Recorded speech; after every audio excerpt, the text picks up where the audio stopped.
you think, where do they live? People in velvet clothes with big lacy collars. People who look like Charles I. I mean, Christ, what do they do during the day? They under the bed? Waiting for Incredible String Band or Grateful Dead concerts to come to town.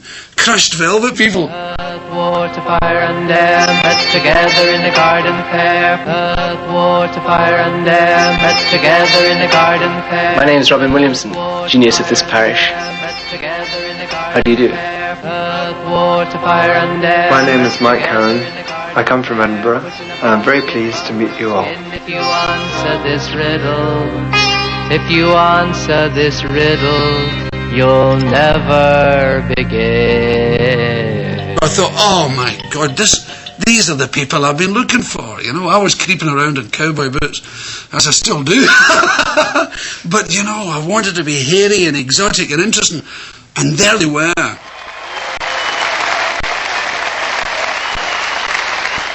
And here they are together again. 23 years after they last played together, Robin Williamson and Mike Harron at a sell-out concert. So we thought we'd start off with a song we used to do a long time ago. The Incredible String Band were without doubt one of the most innovative bands of the 1960s. Their unique fusion of folk and rock blazed a trail through the psychedelic 60s to Woodstock and beyond. A list of their admirers reads like a roll call for the Rock and Roll Hall of Fame. The Rolling Stones, the Beatles, Led Zeppelin. Who's that knocking on my door? Can't see no one right now. Got my baby here by me. Can't stop, no, not now. Oh, come a little closer to my breast. Many in this audience were from a core group of loyal fans who, through the years of separation, have kept the faith and wouldn't have missed this for the world. And Robin came out, and he's like a god. Back then, of course, when he spoke, it was so down to earth and very nice. And it was pretentious. It's really nice to be here tonight, ladies and gentlemen, you know, and it'd be really nice if you just sort of maybe turned to the person next to you and said hi. And everyone did, hi. So we're all bonding, you know, and for a moment, and that sound, and it is pretentious, it's dead corny. And did it work? Due to your face when you turn to go, but I see they're part of my life, part of a very happy time. Mick and I liked them very much. In that period, whenever it was, sort of 67, 68, that sort of bit, that was the first time I heard anybody sound like that. I don't know, it was a charming, charming time.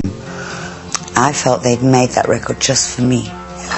First girl I loved, time has come, I will sing it this sad goodbye song when I was... Robert Plant, I interviewed him once, and he said that when Led Zeppelin started, he and Jimmy Page were obviously great folk enthusiasts, and Led Zeppelin are just as much a folk group as they were a blues group, so they'd simply bought a copy of The Hangman's Beautiful Daughter and then simply followed the instructions. Oh, the king, what you been doing? Oh, the teachers, what you been doing?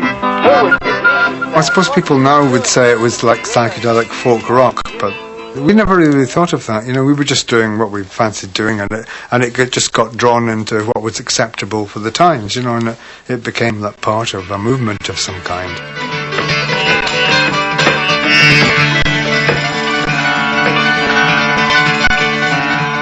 If you play two notes that are quite close together on a keyboard, you'll find that they set off a very high vibration, so they sort of knock against each other. And me and Mike, you know, used to work that way because we came from such totally different points of view. To a place where man can be free as the wind, as wild as the huskies cry. Now winter is nigh, let us fly to my log cabin home in the sky. Early in the 60s, Robin had started doing the rounds of Scotland's folk clubs and pubs. In 65, he got together with banjo player Clive Palmer. The duo became a trio when joined by guitarist Mike Harron.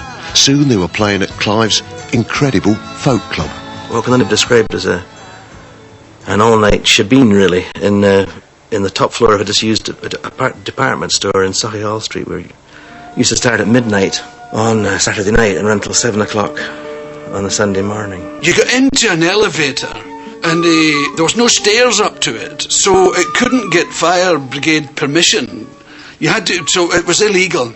It was a real sweatbox, and it was brilliant.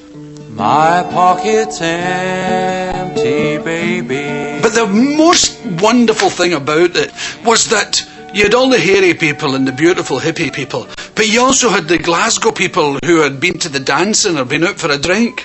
All the hey mob, you know. And they mixed brilliantly, and nobody could ask you outside for a smack in the mouth because you couldn't get outside. You had to wait for the lift, you know. Back again. We were doing a sort of gypsy vaudeville jug band Celtic mixture, and then we started writing songs vaguely in that vein. I was actually working in an accountant's office, and very kind of straight, and living with my parents, and playing in rock bands. And Robin was really a fully fledged beatnik at that time, so it was like he introduced me to that kind of world of whitewashed rooms and strings of garlic and books of Jack Kerouac on the table, that kind of stuff. And so it was he kind of interested me in a lot of kind of artistic things like that hadn't really touched me in the rock scene or in the accountant's office. I'll sing you day